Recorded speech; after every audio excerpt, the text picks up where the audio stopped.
Mutual ফান্ডে বিনিয়োগ করতে চান, কিন্তু এত অপশনের ভিড়ে কোনটা আপনার জন্য ঠিক বুঝতে পারছেন না?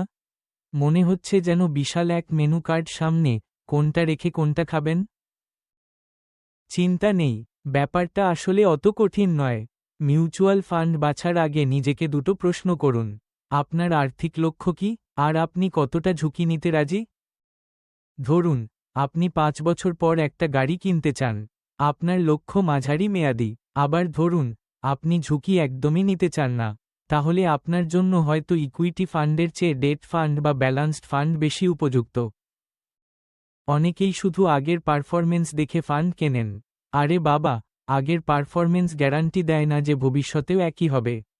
এটা অনেকটা আয়নার মতো, পেছনের ছবি দেখায়, সামনের নয়। জানেন কি, আপনার জন্য সেরা মিউচুয়াল ফান্ড বলে কিছু নেই।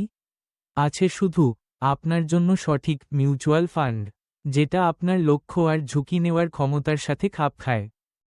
তাই অন্যের কথায় বা শুধু পারফরমেন্স দেখে নয়, নিজের প্রয়োজন বুঝে ফান্ড বাছুন। ছোট করে শুরু করুন, শিখতে থাকুন। বিনিয়োগ হোক আপনার বন্ধু।